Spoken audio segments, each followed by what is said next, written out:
Hi guys, thanks for tuning in today. Before we swing over to the little 350 Enfield, I just thought I'd let you know that I still haven't kicked over the 390 Duke, or even the Triumph over here. And it's been sitting here now for 2 weeks, so either one of them haven't been ridden, started or anything like that, because the weather here in Australia has been pretty crappy with 4 to 6 degrees daily temperature. Just not ideal riding temperatures, especially on this bike, to take it out under black ice conditions here on the Aussie roads at the moment, and you know, just not really good riding conditions for this bike or even this little 390 Duke. So you know, there's no big hurry for me. I'll wait till I get really a couple of good days where I can get out, ride either one a bike, and then give a good honest report on those bikes, what I think, how they really handle the rides around here, and we'll go from there on those two. And even when you think of this Duke here, when they come in at around 7 grand, and today really is about this little 350 Enfield, which if you go to a 2019 model now, which sits at 6,500 against the Duke at 390, they're pretty well even match price wise, except one looks like it was made 50 years ago, the Enfield of course, and this one looks really modern. So you know, from my point of view, I think I'm pretty lucky to sit in a position to be able to, or should I say stand in a position to be able to get out there when the time comes and give both of them a bit of a workout. Anyway guys, just in case you're looking at this for the first time, in case you want to think about subscribing to the channel, be a good chance to hit that subscribe button. I'm thinking of doing a few mods to this bike, just more importantly more cosmetic upgrades, which should be interesting, just to give it a jazz up and make it look a little bit more, you know, attractive. Get up and go, sports exhaust, a few other things like mirrors to look over this bike. And overall I find it's a pretty clean looking bike for 2,750 kilometres on the clock. So I've haven't really found anything really wrong with the bike as far as, you know, for a 2016 model with that kilometres on it. But as usual, I've had a few of these Enfields and I've found one particular problem, which was sort of, oh, not a problem, but one minor thing which comes with all these models, and you have to be on your toes with it. So I picked it up pretty easy, and here it is.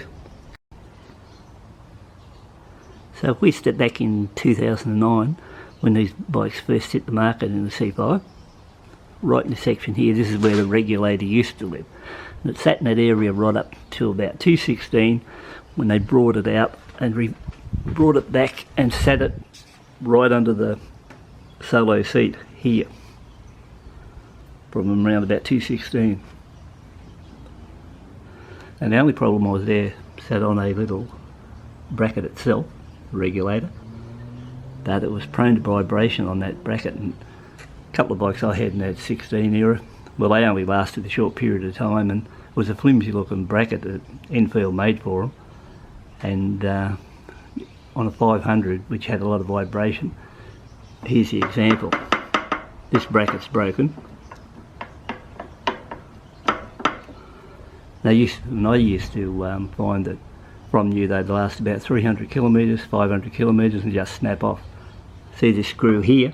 The idea was after the first bike bracket broke, the next one I bought, I undid this screw straight off when I purchased the second bike, which I think was a Dispatch. Undid that screw and used cable ties, put it up through the loop on the frame, tied it up tight there like that as soon as I bought the bike, and that solved that problem.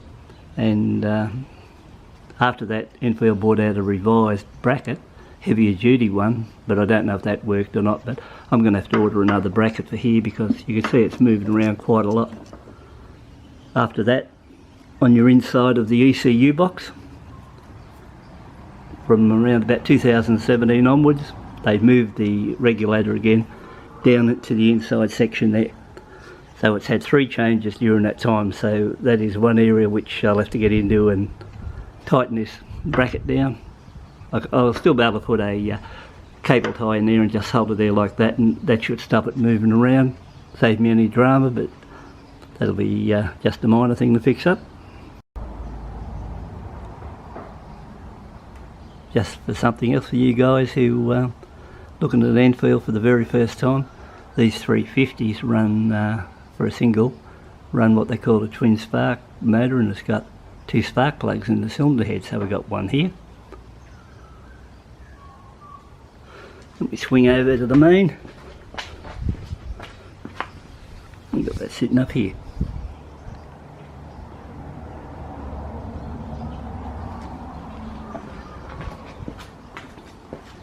Just so you know, they tell you. How's that? Meanwhile, I've already ordered a regulator bracket, so the parts for these bikes aren't expensive, so I picked up one of those for 15 bucks. All I have to do is wait now for it to arrive, so depends how long that takes, but I just ordered it straight out of India, so it could take a couple of weeks, but there's no big hurry. Another thing I noticed with this particular bike, for its kilometres, it looks like it's had a very easy life going by that exhaust. Or it may have had an exhaust swap, or it's just because it's a carby bike. Usually on your 500s you've got an O2 sensor sitting in the top part of the header pipe here, which is always a purpley blue. Then when you get down to the exhaust part here, it's always a purpley colour. Naturally, because your cat sits up in this area here, and but all this area here is usually a goldy purpley colour too after you've put up this amount of kilometres. But on the other hand, I'm not really sure because I'm not used to carby bikes, and this bike itself may have only ever had short trips because the motor is excessively clean. When you have a good look over this bike, the guy who originally owned it might have just, you know, been a cafe runner and just down to the shop 5 kilometres and back. Things will change when I get on it, but at this stage it might have been just a short runner, and when you get to that stage, you know, it might have been a bike that never fully warmed up, because these bikes do take a fair while to warm up. I've had them when I've been doing oil changes where I've got on this bike and done a 30 kilometre run, come back, drop the oil, and the oil's just barely warm. So these motors take a real long time to hit temperature. So gives you an idea, you know, they're not something you just run around the block and the motor's hot. I was just trying a ring spinner on a few of the nuts and that around the bike itself, and all the nuts are nice and rock steady. So right near the end of the run, like sometimes from about 216 onwards, Enfield was using a Loctite on all the nuts to keep everything tight and stop the nuts coming loose. So, you know, whether or not the guy who owned this went through it and tightened everything up, or it's still nice and tight, because the old Enfield's got a habit of everything coming loose after a while, and you have to get in there steady and tighten all the nuts up on them. So apart from that, this one's very tight.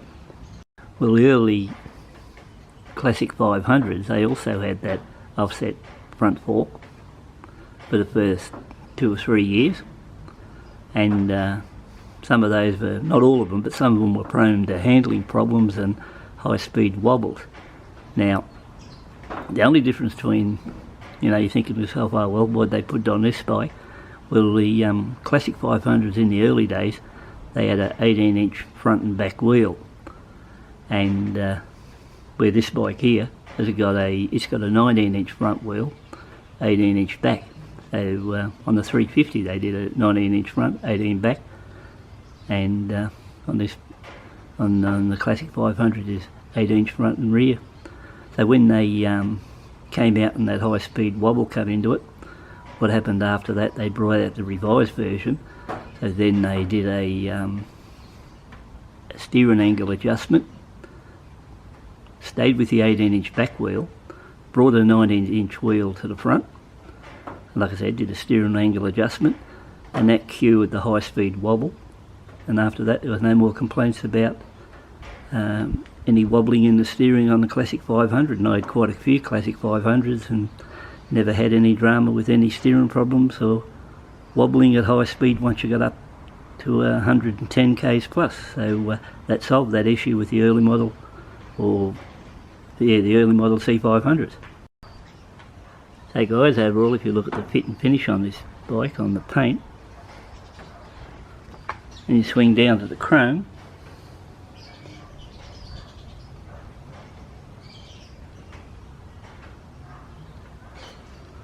I really don't think this little bike's seen any wet weather or any hard abuse.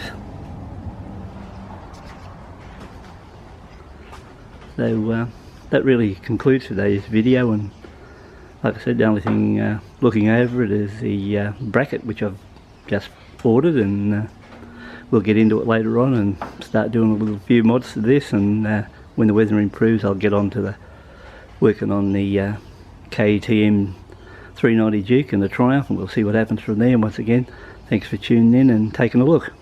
Catch you later.